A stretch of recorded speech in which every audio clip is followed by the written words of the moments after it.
ਸਤਨਾਮ ਕਰਤਾ ਪੁਰਖ ਨਿਰਭਉ ਨਿਰਵੈਰ ਅਕਾਲ ਮੂਰਤ ਅਜੂਨੀ ਸੈਭੰ ਗੁਰ ਪ੍ਰਸਾਦ ਜਪ ਆਦ ਸਚ ਜੁਗਾਦ ਸਚ ਹੈ ਭੀ ਸਚ ਨਾਨਕ ਹੋਸੀ ਭੀ ਸਚ ਇਕ ਓੰਕਾਰ ਸਤਨਾਮ ਕਰਤਾ ਪੁਰਖ ਨਿਰਭਉ ਨਿਰਵੈਰ ਅਕਾਲ ਮੂਰਤ ਅਜੂਨੀ ਸੈਭੰ ਗੁਰ ਪ੍ਰਸਾਦ ਜਪ ਆਦ ਸਚ ਜੁਗਾਦ ਸਚ ਹੈ ਭੀ ਸਚ ਨਾਨਕ ਹੋਸੀ ਭੀ ਸਚ ਇਕ ਓੰਕਾਰ ਸਤਨਾਮ ਕਰਤਾ ਪੁਰਖ ਨਿਰਭਉ ਨਿਰਵੈਰ ਅਕਾਲ ਮੂਰਤ ਅਜੂਨੀ ਸੈਭੰ ਗੁਰ ਪ੍ਰਸਾਦ ਜਪ ਆਦ ਸਚ ਜੁਗਾਦ ਸਚ ਹੈ ਭੀ ਸਚ ਨਾਨਕ ਹੋਸੀ ਭੀ ਸਚ ਇਕ ਓੰਕਾਰ ਸਤਨਾਮ ਕਰਤਾ ਪੁਰਖ ਨਿਰਭਉ ਨਿਰਵੈਰ ਅਕਾਲ ਮੂਰਤ ਅਜੂਨੀ ਸੈਭੰ ਗੁਰ ਪ੍ਰਸਾਦ ਜਪ ਆਦ ਸਚ ਜੁਗਾਦ ਸਚ ਹੈ ਭੀ ਸਚ ਨਾਨਕ ਹੋਸੀ ਭੀ ਸਚ ਇਕ ਓੰਕਾਰ ਸਤਨਾਮ ਕਰਤਾ ਪੁਰਖ ਨਿਰਭਉ ਨਿਰਵੈਰ ਅਕਾਲ ਮੂਰਤ ਅਜੂਨੀ ਸੈਭੰ ਗੁਰ ਪ੍ਰਸਾਦ ਜਪ ਆਦ ਸਚ ਜੁਗਾਦ ਸਚ ਹੈ ਭੀ ਸਚ ਨਾਨਕ ਹੋਸੀ ਭੀ ਸਚ ਡੰਡੋਤ ਬੰਦਨ ਅਨਕ ਬਾਰ ਸਰਬ ਕਲਾ ਸਮਰਥ ਢੋਲਣ ਤੇ ਰਾਖੋ ਪ੍ਰਭੂ ਨਾਨਕ ਦੇ ਕਰ ਹੱਥ ਗਿਆਨ ਧਿਆਨ ਕਿਛ ਕਰਮ ਨ ਜਾਣਾ ਸਾਰ ਨ ਜਾਣਾ ਤੇਰੇ ਸਭ ਤੇ ਵੱਡਾ ਸਤਿਗੁਰ ਨਾਨਕ ਜਿਨ ਕਲ ਰਾਖੀ ਮੇਰੀ। ਵਾਹਿਗੁਰੂ ਜੀ ਕਾ ਖਾਲਸਾ ਵਾਹਿਗੁਰੂ ਜੀ ਕੀ ਫਤਿਹ। So Sad Sangat ji, we're going to be going through today, continuing the Ardas course and looking at three Guru Sahib ji and their Jeevan and their life in this 1 hour session that we've got. And there's no way that we can do this justice to their Jeevani. So we'll go through it in a high level, but we'll look at certain points and things that we can reflect upon. So just to quickly recap, we've gone through at the very beginning, the introduction, the Manglacharan, the invocation of Ardas. We've talked about Sri Guru Nanak Dev Ji and how their philosophies are really relevant today and bringing it into context into today's life. We've talked about Sri Guru Angad Dev Ji, Sri Guru Amar Das Ji, and last week we spoke about Sri Guru Ram Das Ji and Sri Guru Arjan Dev Ji. So today we're going to reflect on the Jeevani of Sri Guru Har Gobind Patsha Ji, Sri Guru Har Rai Sahib Ji and Sri Guru Har Krishan Sahib Ji. So as we've called the title for today's talk, Travelling Light of Guru Nanak Dev Ji, because Guru Nanak Dev Ji's Jyot is continuing through the forms of all the Guru Sahib Ji that had come at that time. So just sharing, and it might be a bit hard to read, but this is the Bansavali, what you could say the family tree of the lineage. Another word they've used in this slide is pedigree, but this is the Bansavali of all of Guru Sahib. And what we can see, I'm not standing here, but what we can see is on the far left is Sri Guru Arjan Dev Ji, 5th Guru Sahib Ji, and then we've got below them is Sri Guru Har Gobind Patsha Ji, the 6th Guru, And from Sri Guru Hargobind Patsha Ji, the Gurta Gaddi went to their grandson, which is Guru Har Rai Sahib Ji, and then to Sri Guru Har Krishna Sahib Ji, who was their son from there. So we'll talk about that part of Guru Sahib Ji's Bansavli there, this family tree of the Sikh Gurus from that time. So, reflecting on Sri Guru Hargobind Patsha Ji, as we know, when Guru Hargobind Patsha Ji were given the Gurta Gaddi, they were around about the age of 11. Sri Guru Arjan Dev Ji Maharaj have been shaheed at this time in Lahore. And Guru Arjan Dev Ji Maharaj gave this bachan to Sri Guru Hargobind Patsha Ji that they're going to have the Gurta Gaddi, they were going to be the next Guru, the sixth Guru. And they also gave a bachan to actually, for Guru Sahib Ji to now start defending the Sikh community, start having an army, meet aggression with power, to be able to defend not just Guru Sahib Ji, but defend the Sikh community at the time. And so what we find is that Guru Sahib Ji, when they had their succession ceremony, when they were going to be given that Gurta Gaddi by Baba Buddha Ji, the tradition from Guru Nanak Dev Ji through to Guru Arjan Dev Ji was a tradition of what we call a seli topi, and nariyal, and they do a parkarma, paise chada ke, they do matha tek namaskar, and they walk around Guru Sahib Ji to be, and that would be the succession ceremony. The seli topi was like a woolen kind of a topi that was given at the time that the Guru Sahib Ji would wear. But in this occasion, when Guru Hargobind Patsha Ji were going to become the Guru, they asked for do kirpana, which we know the kirpan of Miri and Piri. We're going to explore that because Miri is the temporal power. Miri represents political power, the power that we show across the world to say that we have stature and sovereignty. The other was Piri. Piri comes from the word Bir, which means spirituality. Piri was to make sure that whoever's wearing that kirpan of Piri is also walking that path of spirituality as well. So Guru Sahib Ji blessed us with a kirpan from Guru Gobind Singh Ji Maharaj, which is a combination of both Miri and Piri. It today represents political sovereignty, political power, but also spiritual strength and power as well. So from this, Guru Sahib Ji brought in to what we see today many different things that were not normal at the time of Guru Nanak Dev Ji and through the first 5 Guru Sahib. Guru Sahib Ji started to wear a kirpan, a sword, and because they were now royalty, they'd also wear a kalgi on their damalla, on their dastar, which wasn't seen before that. And also, these then became those items, a kirpan and a kalgi, as the succession ceremony of all the future Gurus to come. So from this point, we now see Guru Sahib Ji becoming more royal and more king-like to the outside world. And the kalgi and the dastar and kirpan were a sign of that.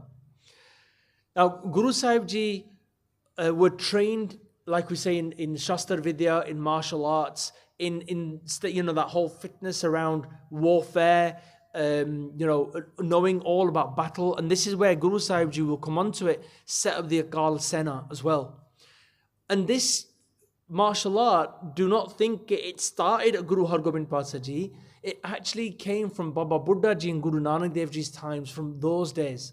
And this the martial arts of Shastra Vidya and warfare was something that was already discussed and known and knowledge that Guru Sahib Ji, Guru Nanak Dev Ji had. It's just been passed down through Baba Buddha Ji, through Guru Sahib Ji, to Guru Hargobind Patsha Ji, who then actually brought it to reality in the sense of having an Akala Sena, an army, and also wearing the kirpana of Miri and Piri. Now, when Guru Sahib Ji were asking for the kirpana as their succession, as their Gurta Gaddi, people were naturally getting a little bit concerned because people had not seen this before. There was an evolution to what was happening. It was evolving. This was not the norm that people were accustomed to. So naturally people were starting to get nervous. But Guru Sahib Ji, being benevolent, were still the Sikh Jagat and the Sikh Prachar and all of Guru Nanak Dev Ji's message was intact. But you could see that this was changing from that time.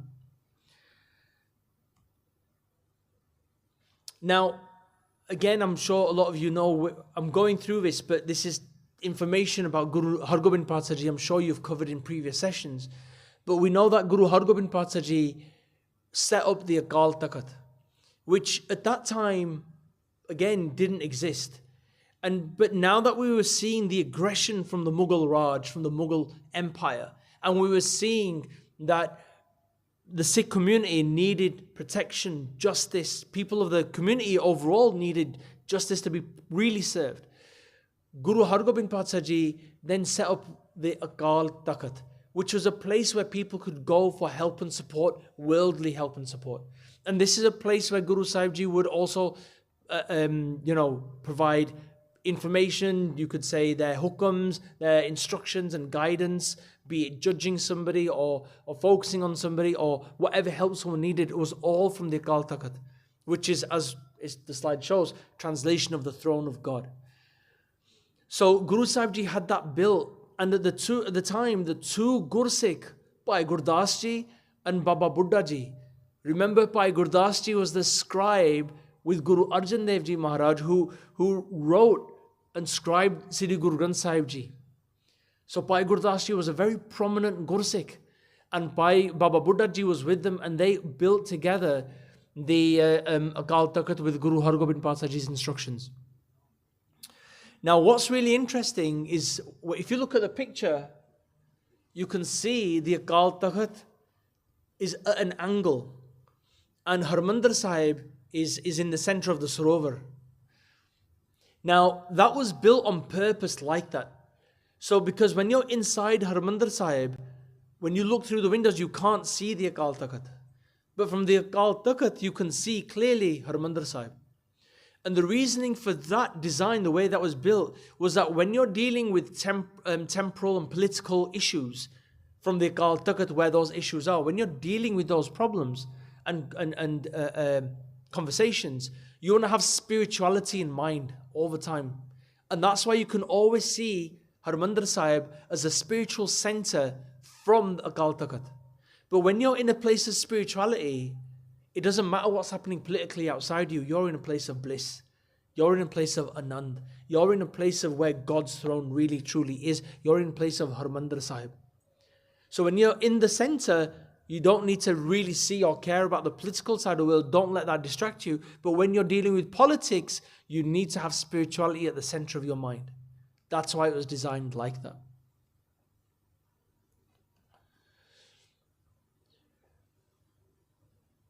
So, as I mentioned, the Akal Sena, the army that Sri Guru Hargobind Pathsar Ji set up, they established. At this time, there was no Sikh army before Guru Hargobind Pathsar Ji. But Guru Hargobind Pathsar Ji, as they were now bringing forward Guru Arjan Dev Ji's hukum, I will say that again, it was Guru Arjan Dev Ji's hukum to establish a military presence, you could say, within the Sikh community. Guru Hargobind Pathsar Ji set up the Akal Sena. And what you see are the original, you could say, designs of the Nishan Sahib that we used to have.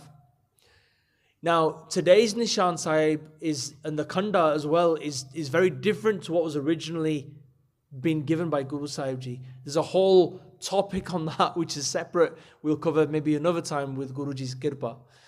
But I want you to note that the Nishan Sahib that you see there is the original with the Atal, which is a shield. You can see the Qatar, which is the punch dagger, the hand dagger, and the Kirpan. And originally it was in blue, and you also had a variation that was in yellow as well. But Guru Sahib Ji set up the Akal Sena, and that was our Nishan Sahib. Now we also know that Guru Hargobind Pathsar Ji also gave us the Nagara.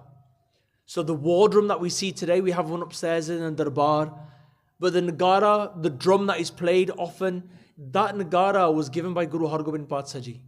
And that was there when we went to battle. The Nagara could be played. It was a war drum. Again, it was a sign of military presence. It's a sign of royalty. It's a sign of what a kingdom would normally have. Now, if you compare that to today, just think about the King of England or King of the UK, right? King Charles. So whenever the king or the queen or any other kingdom that you see across the world, they will always have some kind of military presence, some kind of entourage walking in front of them, horses, cavalry. You'll see the brigadiers with guns. You'll see cannons firing, right? You'll see all of that. And you will even see trumpets being blown, okay? That's a military kind of entourage for the monarch, the king or the queen who are there. It's no different to what Guru Hargobind Patsah Ji established whilst they were Guru Sahib. So we come from sovereignty. We come from a kingdom. We are part of a kingdom that we cannot forget, right? We are part of a royal kingdom of Guru Hargobind Patsah, of Sri Guru Gobind Singh Ji, of Sri Guru Granth Sahib Ji today. This is why Guru Granth Sahib Ji is our king of kings, because they have that Gurta Gaddi today. And that's why we do Jor Sahib over Guru Granth Sahib Ji Maharaj, because they're our royalty. In the same way, Guru Hargobind Patsah Ji established that whole royal kind of empire from Guru Arjan Dev Ji's hukum. So, what Guru Sahib Ji effectively established, right, was an empire within the Mughal Empire. So you can now see how that was probably going to annoy, you could say, the Mughal kingdom. Because they're like, well, there's an empire that's been set up within the whole of India's Mughal regime, and now this is going to be a little bit of skirmish, a little bit of animosity happening. And as we could see the rise of Sikhi and the Sikh community within this time, Jahangir was getting jealous, which is one of the reasons why Guru Arjan Dev Ji was also Shaheed, because they had many complaints from the Muslim leaders that Sikh community was rising and Muslims were becoming sick, and Jahangir also listened to those kind of complaints. But now what we're seeing is that because there's now a proper empire built within the Mughal Raj, that animosity was increasing. So Guru Sahib Ji would deal with the political alliances. They would deal politically with people and other rulers and ministers around the area. And they had a political relationship with Jahangir as well. Even though Jahangir was the emperor who, you could say, authorized Guru Arjan Dev Ji Shahidi, that was actually Chandu who was really involved behind all of that. But Guru Hargobind Patsah Ji had a political connection with Jahangir.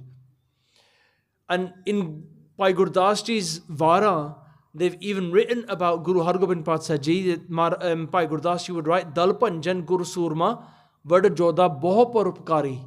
That Guru Sahib Ji, Guru Hargobind Patsah Ji, was a great warrior, a Guru Surma, a Guru and a warrior, Surma. Vada Jodha, which means a brave warrior, Bo Parupkari, who did lots of good for other people as well.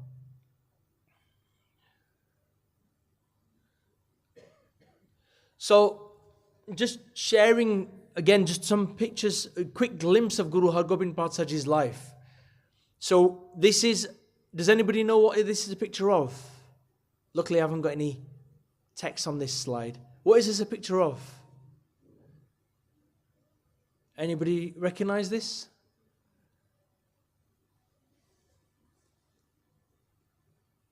I can hear a few people like whispering. Don't be so shy.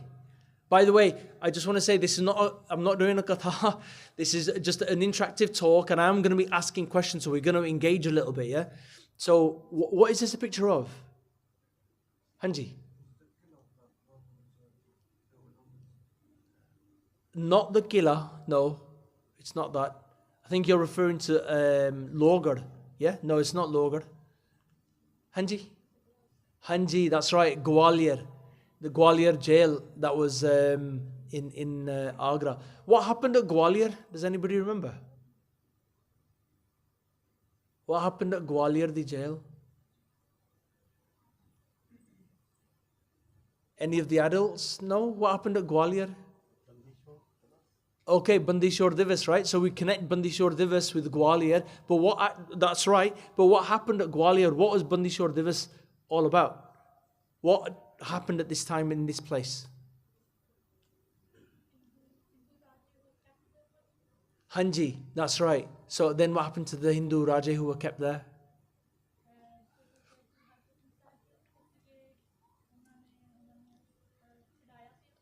Hanji, that's right, exactly. So Guru Hargobind Patsha Ji, okay, some people say that Guru Hargobind Patsha Ji was sent to prison in Gwalior, the jail. Just to clarify, very subtle point, they weren't sent to prison, they volunteered to go to prison in this history, okay. They went to prison to help Jahangir. For, again, it's a whole Saki in itself, a whole history, but they went to help Jahangir because Jahangir thought he was unwell, and a fake peer, you could say, or somebody, an astrologer, maaf karna, said to Jahangir that you need to imprison a holy person who will pray for you in Gwalior jail. And so Jahangir had this alliance with Guru Hargobind Patsha Ji, saying, well, you're a very spiritual leader of the Sikh community, can you go to a prison for me and pray, and for that I would get better. Guru Hargobind Patsha Ji knew the play, but Guru Hargobind Patsha Ji volunteered and went to that prison. Okay, so this is in Gwalior, and as we said, this is connected to Bandi Chhor Divas, where Guru Sahib Ji helped release those 52 Bhavanja Raje, the kings, from that prison as well. Now, anybody recognize what this is? You can see it on the slide. Does anybody know what that is? What does it look like?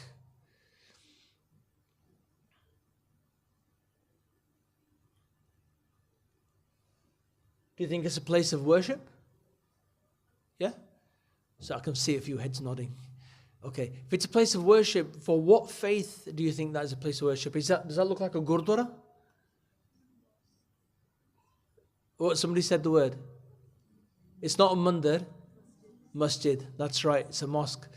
So this is a masjid that Guru Hargobind Patsha Ji built for the Muslim community. The name of the town escapes me. But Guru Hargobind Patsha Ji built this masjid for the Muslim community.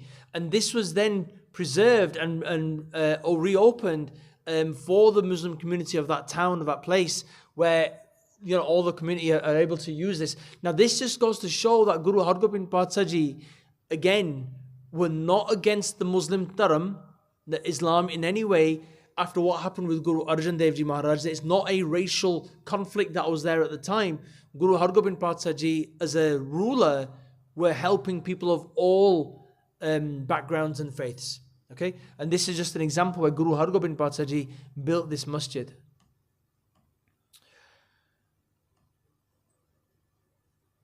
Anybody recognize what that is on the screen? Daus. That's right, exactly.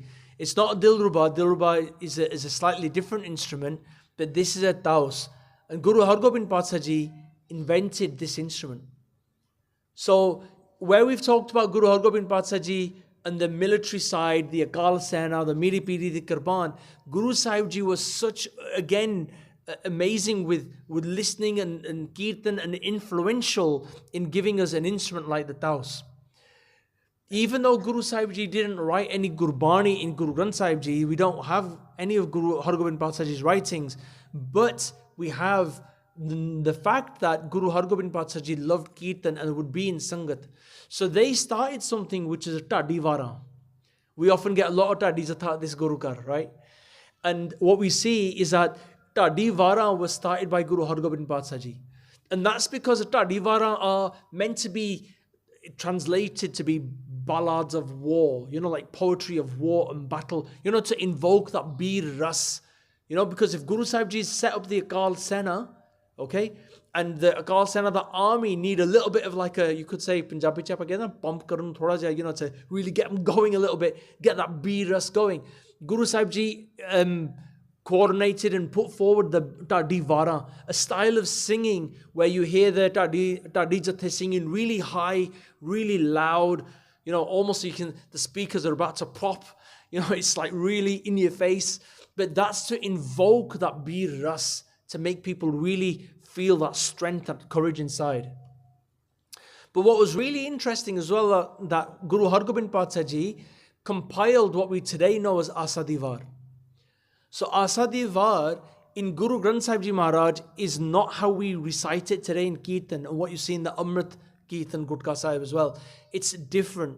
In Sri Guru Granth Sahib Ji, the Sant from Sri Guru Ramdas Ji are separate part of Guru Granth Sahib Ji, And then the Paudiyan and the other slok are from Guru Nanak Dev Ji, Guru Arjan Dev Ji are in a separate part of Guru Granth Sahib Ji. But Guru Hargobind Patsah Ji put that together and gave us Asa Divar. And also in Asa Divar, they've asked us to recite it in a tune, you could say, or in a composition known as Tunde Asraje Ki Tuni. Which is why whenever we start with Asa Divar the Kirtine would always reference this. This is part of the Amrit Kirtan Gurkha Sahib, Tunde Asraje Ki Tuni, which is a war ballad from that time. There's a whole Sakhi around Tunde and Asraje Ki Tuni. There's a whole history around that in itself. That will be a conversation for another time. But what's interesting is Guru Hargobind Patsah Ji gave us Asa Divar that we know today.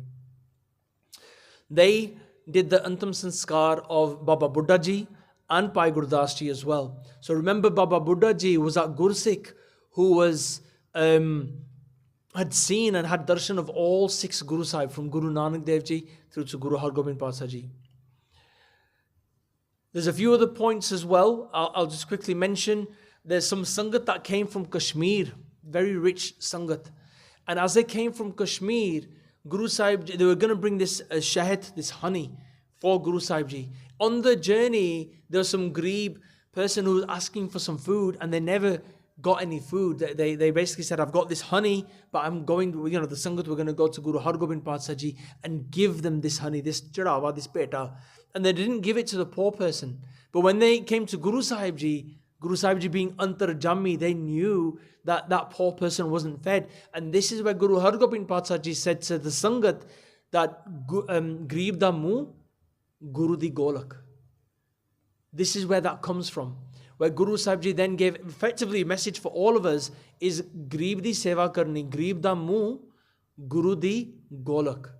Right? So if we were to cross someone's path and they ask us for a pound coin, and they say, can you give me some change? But we've saved the change for the Guru Sahib Ji, for the golak that we're going to give that peta to. It'd be better to give that money to someone poor who needs some food or somewhere to stay. Basically, that's the practical way to think about it. Now,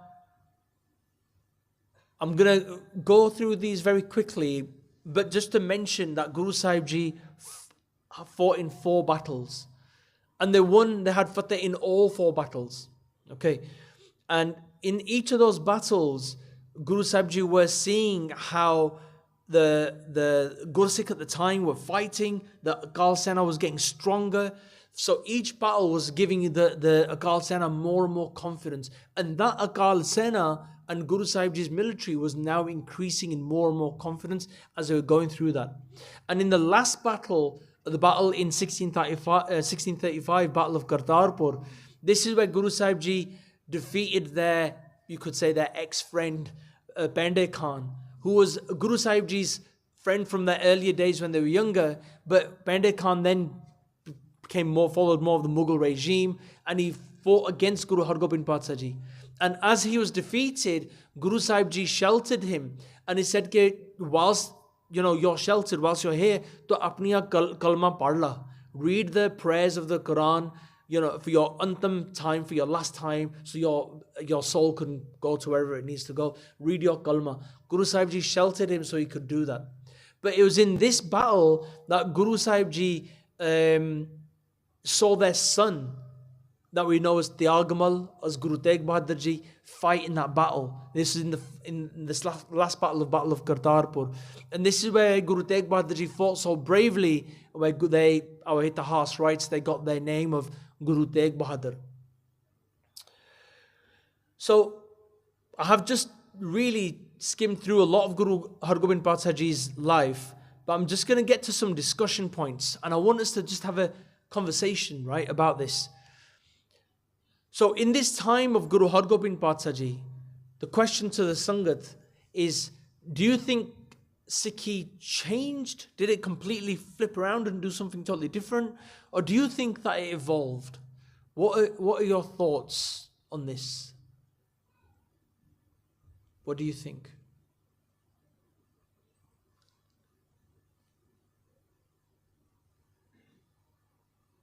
Anybody? Hanji?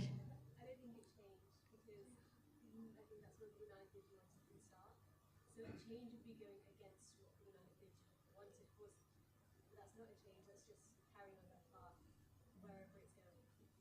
Oh, okay, that's fair enough. That's so. In case not everybody heard that, so what Benji said was that she doesn't believe that Sikhi changed, it evolved, because Guru Nanak Dev Ji's message and Panth was preserved, and it just moved on to a different, it kind of evolved and grew in a different way. Okay, fair enough. Anybody else think that Sikh evolved, or does anybody think it changed?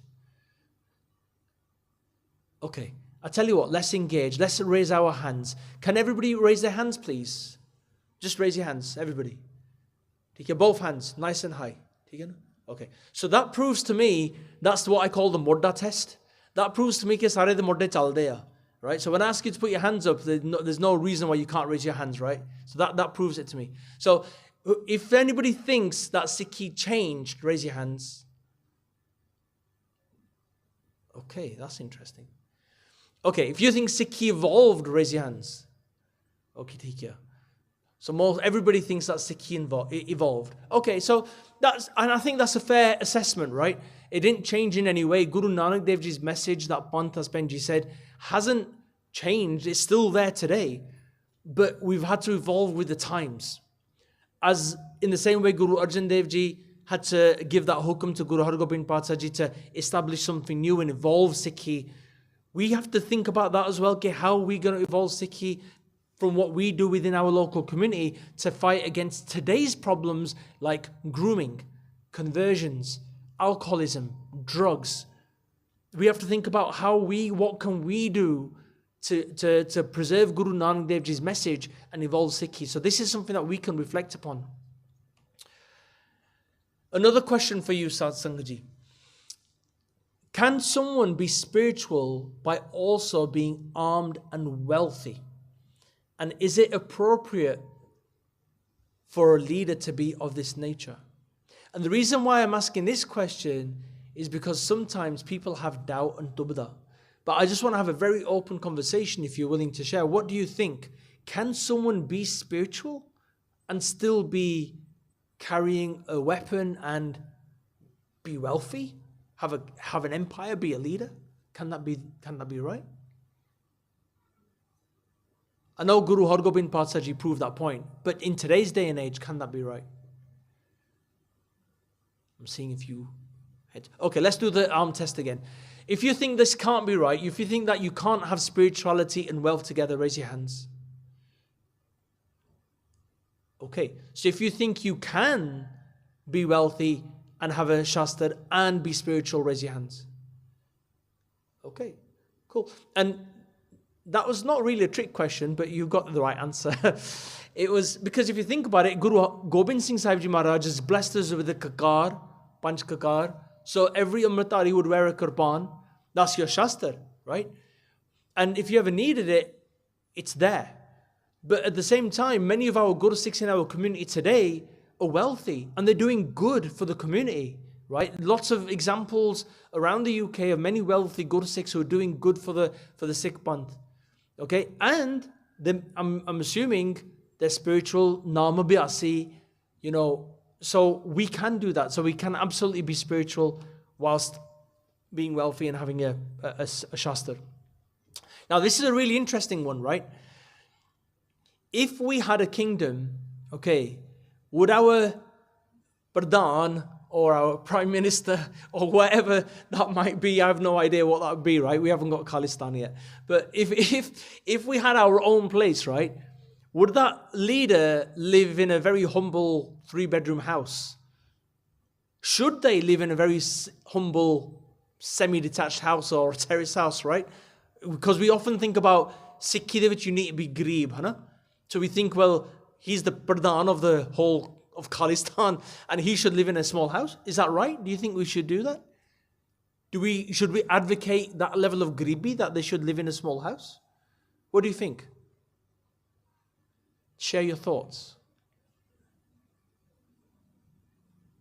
I can see some smiles, but people shy today. Tusi sangde kar liya? Aapa hi yahan baithe. Hanji. Oh, okay.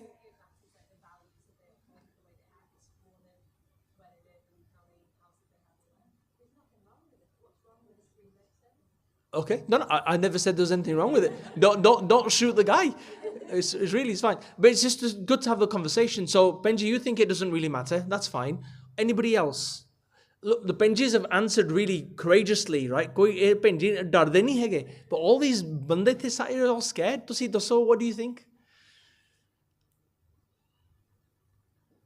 हाँ जी.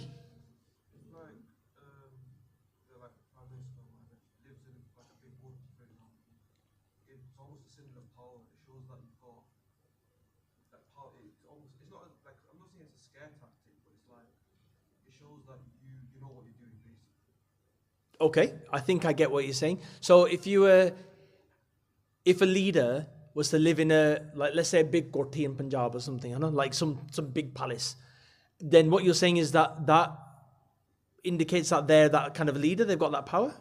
Yeah? Okay, I understand that. Anybody else got any thoughts on this? Hanji?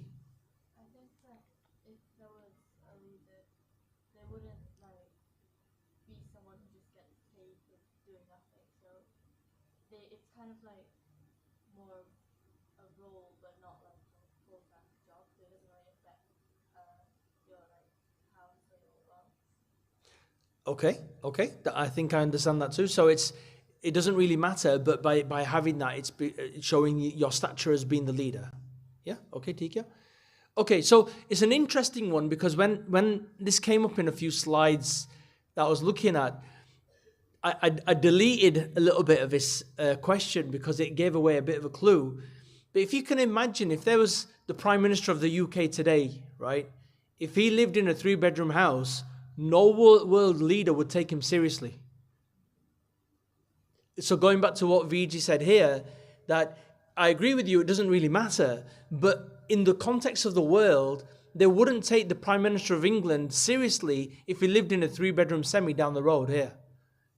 They were like, well, you're a normal kind of guy. I know he's just a guy, but he wouldn't be considered powerful.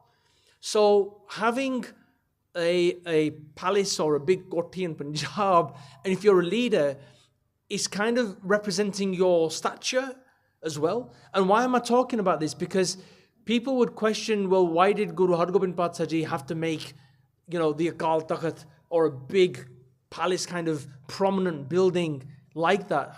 So this is where I just wanted to explain that this was their sovereignty. This is them establishing their power. Hanji Benji.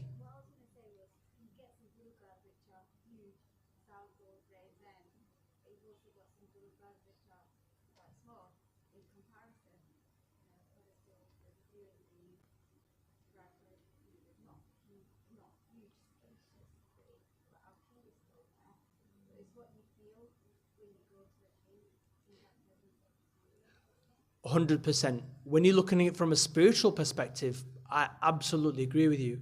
When you look at it from a political perspective, and that's the angle I was coming from with the conversation, politically, the outward view could be argued that it matters. And that's where I was trying to come along with it with this question. But Benji, you're absolutely right. So this is another interesting one. How do you fight oppression?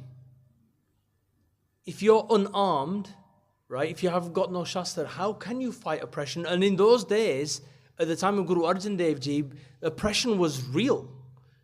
Guru Arjan Dev Ji was shaheed, gave their life. And it's almost a kind of thing to think about. Okay, if you don't do anything, you're allowing that evil to just continue to happen. If we don't actively do anything, then that evil will continue to prosper. And then that is against what Guru Sahib Ji teach us about being dharmi, about doing righteous deeds.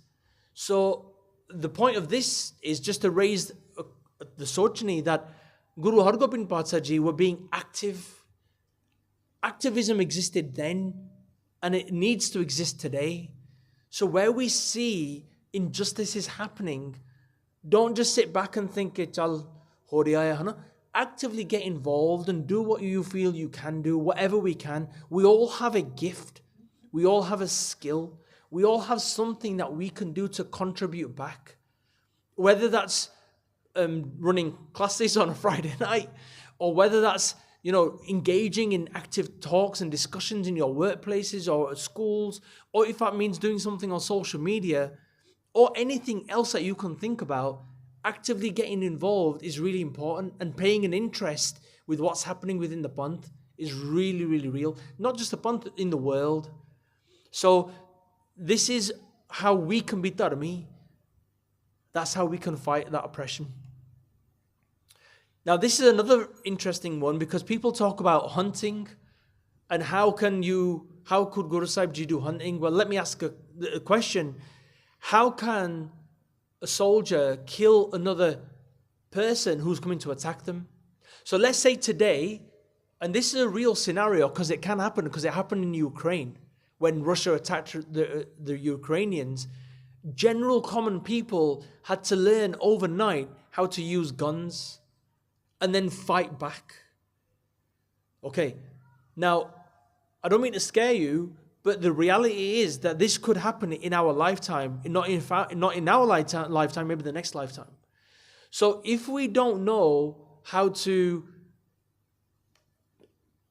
defend ourselves through martial arts, through fighting, through use of Shastra, be it guns, be it swords, be it, the God classes we have, learning Shastra Vidya, if we don't know that, if we can't kill another animal, let's just say, and we're trying to be warriors, right? By the way, I'm not advocating you go and find a rabbit outside or a squirrel and a cat or a dog and start killing it. I'm not saying that, please, don't.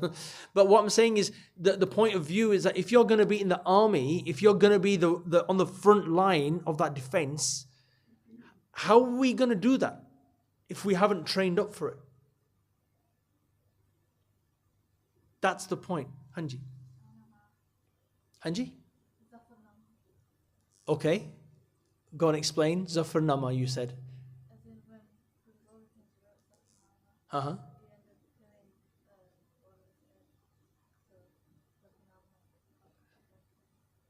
That's because Guru Sahib Ji actually, they have that power, right? They can do that. But if you asked any of us to write poetry to go and kill the opponent through reading that, I'm not sure it would have the same effect. We have not got the skills to be able to copy what Guru Gobind Singh Ji Maharaj did, right? But I get your point. So I'm only sharing this because if we don't know how to do any of this, and by the way, I've talked about guns, and this is real, right? You can apply, if you meet the criteria, for a gun license in the UK, legitimately, legally. You have places around the countrysides where people go air rifle shooting or clay pigeon shooting.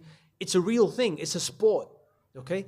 There are many people, non-Sikh people, who actually practice this sport as well. So do not think that this is an act of terrorism to have a gun.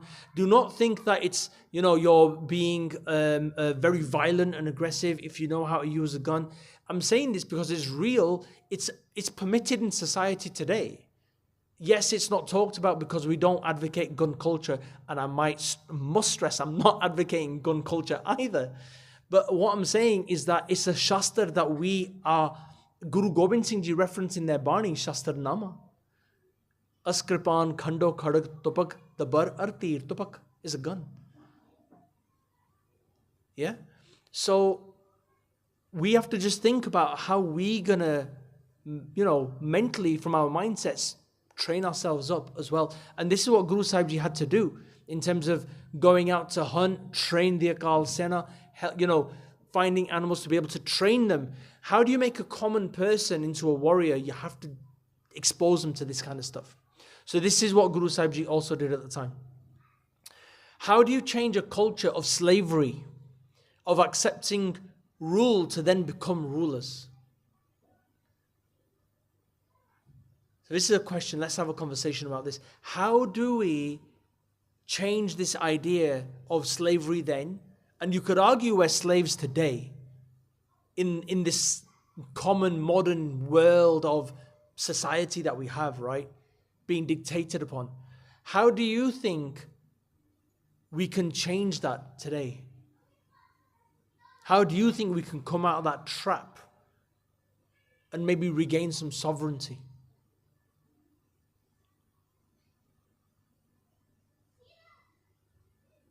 Anyone got any thoughts? I see blank faces though, and some smiles. Maybe people are a bit shy. So one way that we do this is by actually getting into political positions, educating ourselves. Okay? I'm not saying that we start a coup. I'm not advocating any violence or political aggression. Honestly, I am not. But if we were to get our children, right, to get educated, get into political positions, become leaders of organizations, guys, tarqi karo. You know, earn your way, your careers in your life. You can do that, right? That's one way. Another way is education, as in parchar, as in raising awareness, like we're talking today. But you can raise awareness within your homes, your families, your friend circles as well. So parchar, education about our history is really important, where that comes from too. And over time and generations, we can change that mindset. And we can understand this a bit more and come out of this kind of, you could say, this slavery that we're in today. I know we're not shackled by chains and handcuffs, but it's about realizing that we can try and break away from what the world is teaching us and realize that there's a bigger picture at play. And this is what I think the Akal Takht is, as a representative of sovereignty that Guru Hargobind Pathsah Ji had established. So, we've spent about 45 minutes talking about Guru Hargobind Pathsah Ji. This is what I said, I apologize right at the beginning. Talking about 3 Guru Sahib Ji in an hour is really, really difficult. But I'm just going to touch on some of the life of Guru Har Rai Sahib Ji. So Guru Har Rai Sahib Ji, our 7th Guru, were the grandson of Guru Hargobind Pathsah Ji. Their father was Baba Gurditta Ji, who was the eldest son of Guru Hargobind Pathsah Ji, the eldest son. And I'm just going to go through quickly a Sakhi of Guru Har Rai Sahib Ji, because this is, again, on the slide you can see that Guru Har Rai Sahib Ji, we talked about that they did hunting. But they were doing hunting to keep the Akal Sena also going. Now the Akal Sena at the time of Guru Har Rai Sahib Ji, they didn't fight any battles. There were no major fights and war with the Mughals at this time. But the Akal Sena was still there. They still practiced their martial arts. They still practiced their training. They still went hunting. But Guru Sahib Ji was so compassionate and so caring and loving as well. They actually set up, you could say, I don't know if it's the world's first veterinary, I can't even say the word, veterinary? You know what I mean? The vet shop, right? I can't say that word, it's hard. If anybody can say it, teach me afterwards. But they set up a hospice, you could say, for animals, their own vet, and they would look after animals who were hurt as well. So if there's any animals injured through the hunting, they would obviously bring them back and look after them. But also, Guru Sahib Ji had so much knowledge of healing. So they'd help people from healing with Ayurvedic medicines, desi dwaiyan that we call today, and natural remedies. But what was really amazing that I thought was how Guru Sahib Ji had so much love for their Gursikh. Every Guru Sahib Ji did. But there's a Sakhi that's prominent from a time of Bhai Gonda Ji. I think some of you may have heard this before. But Bhai Gonda Ji was a great Gursikh of Guru Har Rai Sahib Ji. And he'd been given a hukum to go to Afghanistan, to Kabul, to do prachar of Sikhi. And there was just a time where Bhai Gonda Ji sat and he was doing his bhakti and his meditation, his simran, and he thought of Guru Har Rai Sahib Ji. And in Guru Har Rai Sahib Ji sat in Amritsar, connected with Bhai Gonda Ji. And as they connected, Guru Har Rai Sahib Ji did not move from their Singhasan, from their Takht, for many hours. The Sangat would come to Guru Har Rai Sahib Ji saying, Maharaj, tusi apna langar shako, bhog lagao, and then Baki Sangta will eat. But Guru Har Rai Sahib Ji didn't move. And this was because Bhai Gonda Ji sat so many hundreds of miles away, was meditating and thinking of Guru Har Rai Sahib Ji, just holding onto their charan, their feet. And Guru Sahib Ji didn't move. And they only moved when Bhai Gonda Ji then finished their bhakti, and then they moved on to doing whatever they were doing. Bhai Gonda Ji carried on, and Guru Har Rai Sahib Ji then stood up and explained to the Sangat that how could I move when my Gursikh was thinking of me. So this for me was a deeply moving Sakhi, because when we think of Guru Sahib Ji, right, how often do we come to that moment where we so think of Guru Sahib Ji so much, whether we're at home, whether we're away on holiday somewhere, or whether we're just down the street walking, we think of Guru Sahib Ji. They're Hazar Nazar, they're with us all the time. We just need to have our focus on them. And when we think about Guru Sahib Ji, and today we think of Gurbani, and we carry Gurbani in our mind, in our memory, we've memorized Shabad. When we do that, we're carrying Guru Sahib Ji with us, and they're with us all the time. And that just gives me a bit of comfort that bas Maharaj nu sochna hai, and Maharaj is there with us pratak. I'm just conscious of time, so I'm going to just get to this. Go back a slide. So, Guru Har Rai Sahib Ji, we talked about the importance of Gurbani, and Gurbani nu memorize karna, kant karna, having Gurbani with us. You know, it's important that we do that and we understand Gurbani. But there was a time where Guru Har Rai Sahib Ji's son, eldest son, was called Ram Rai. And again, I'm sure you've all remembered this Sakhi as well. Ram Rai was told to go and see Aurangzeb. Aurangzeb was a Mughal emperor at the time. Aurangzeb asked Ram Rai to show them lots of tricks and magical tricks and other things, karamat, miracles. Ram Rai had these spiritual powers, so he showed all these tricks. He went against Guruji's hukum. They're not meant to show these kind of tricks to anybody. There's many Gursikh who have many powers, but Ram Rai showed those tricks. And then when Aurangzeb questioned Ram Rai about this Pankti that was on the previous slide, about Mitti Musalman ki pede pe kumyar. And when he questioned this, saying, why is this in Bani? Why is this mentioned about Musalman? And Ram Rai changed that it says, it doesn't say Mitti Musalman ki, the Pankti is Mitti Beiman ki. So Ram Rai, to kind of build this friendship with Aurangzeb, changed Gurbani, Guru Nanak, if I'm not mistaken, Guru Nanak Dev Ji's words, right, to say Mitti Beiman ki instead of Mitti Musalman ki. And when Sri Guru Har Rai Sahib Ji found out about that, they said to Ram Rai, whichever way you're facing, you keep on walking in that direction, you got nothing to do with me. They disowned their son. So that tells us the importance of Gurbani, that we today are here, which is great, but if we can learn Gurbani through Santya classes, through learning, reading, our own abhyas, our own practice through all the apps that we have today, the YouTube channels, all of that great stuff. If we can get Gurbani clearly recited and get our Gurbani right, we won't make those mistakes, because Guru Sahib Ji are demonstrating here how hurt they were when they saw Gurbani just change a little bit. And if we make a mistake, which is why we always ask for maafi whenever we make a mistake, right? Because we so easily can. But again, and the importance of Gurbani and saying it, pronouncing it clearly and getting it right is really important. I make so many mistakes, I always do.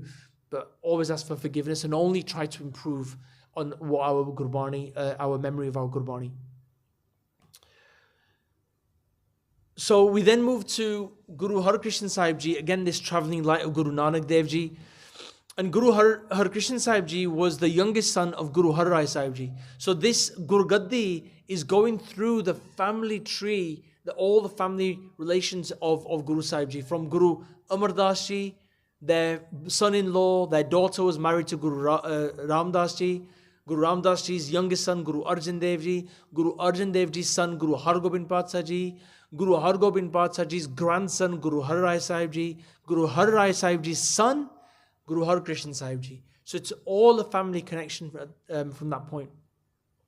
And they became Guru Sahib at the age of 5. Some people say 6, 5 or 6, still a very young age. But because they were so young, they were even given a name as Bala Peer or Bala Guru. Just Biyardinal, because they were a child. But they were still Guruji nevertheless.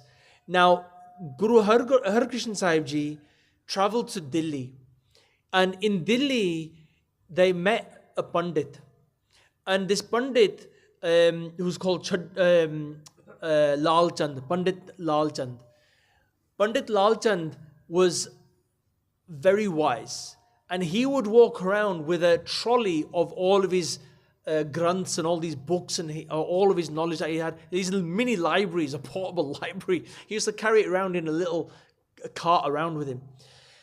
And Pandit Lal Chand realized that Guru Harkrishan Sahib Ji had come to Delhi. And he thought, what kind of a guru is this? He's like 5-6 years old. He's got such a big name, Har Krishan. Like Krishan, he was relating it to Krishan Bhagwan. And he's like, Har Krishan, wow, that's a big name. Really, can a child be a guru? So Pandit Lal Chand came to Guru Har Krishan Sahib Ji, and he had this thinking, I want to test him. And Pandit Lal Chand, when he came to Guru Har Krishan Sahib Ji, Guru Har Krishan Sahib Ji said, ke, Aao, when they had that darshan, Pandit Lal Chand said to Guru Har Krishan Sahib Ji, ke, tusi na minu Gita de arth karke dikhao. Translate the Bhagavad Gita for me and tell me what it means. Guru Harkrishan Sahib Ji said, ke, I'm not going to do that for you. Actually, you go and find anybody you want and they will do it for you. And Pandit Lal Chand thought, okay, brilliant. This is a great time to prove that this is not the Guru. They don't have any spiritual power. So he found this a very poor, lowly person called Chajju Ram. And Chajju couldn't speak properly. Chajju was not very clever. He was just a very poor person in the streets who would carry water, give water to people, had no knowledge, no education, nothing. Pandit Lal Chand brought Chajju to Guru Harkrishan Sahib Ji. Guru Sahib Ji had like a sota with him, a stick. And they put that sota on Chajju's, people say that his head, people say his modda, whichever, they put it on him. And when they put it on this stick on him, they said, Arth karo, do the Arth of Bhagavad Gita. And Chajju all of a sudden started to speak all the Arth of Bhagavad Gita. Pandit Lal Chand was so mesmerized, like unbelievably shocked. How did this guy, who he chose from the streets, who knew nothing, was able to do the Arth, the translations of the Gita? Pandit Lal Chand at this time just fell to the floor to Guru Harkrishan Sahib Ji's feet. And he said, Guru Sahib Ji, mainu maaf kar do, forgive me. I made such a terrible mistake. And Pandit Lal Chand then became a Sikh of the Guru. And he got to the point where he was even blessed with Amrit from Guru Gobind Singh Ji Maharaj in 1699. And then as Lal Singh, he wasn't Pandit Lal Chand then, he became Lal Singh. He was even Shaheed at Chamkaur di Gadi, where the Badde Sahib Jade were Shaheed.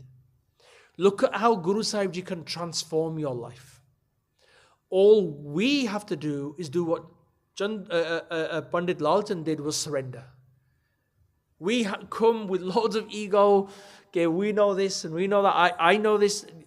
I'm the same, right? We come and we have this ego. We have all of this around us. But Guru Sahib Ji tests us.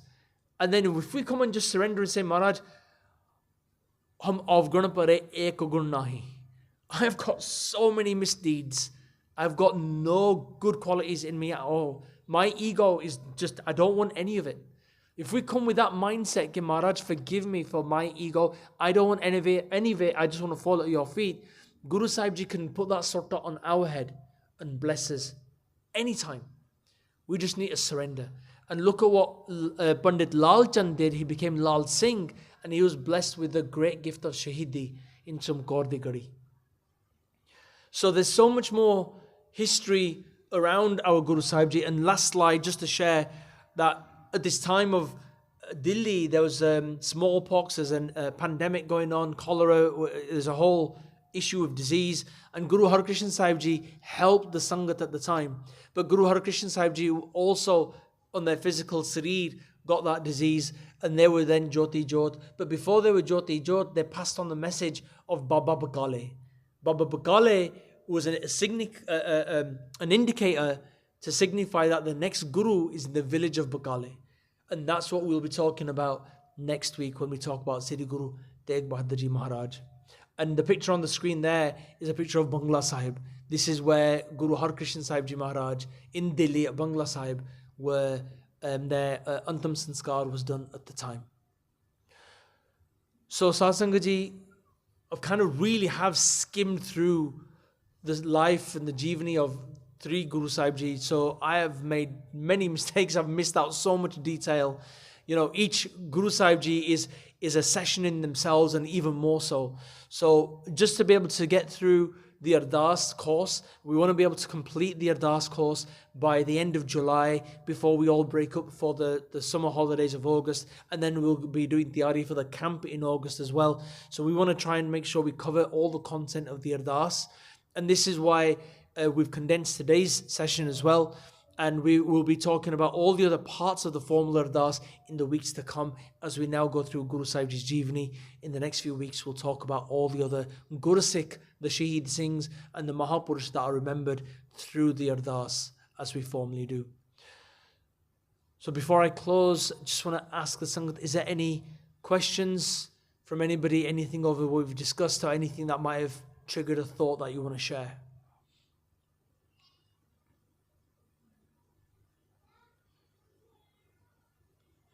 सारे दे mode मेरे ख्याल से थक गए हैं ना, थोड़ा ज़्यादा एक्सरसाइज आज शामी होगी मोडे चक्कन नाल थोड़ा जा. So yeah, forgive me for that. But चलो ठीक है जी.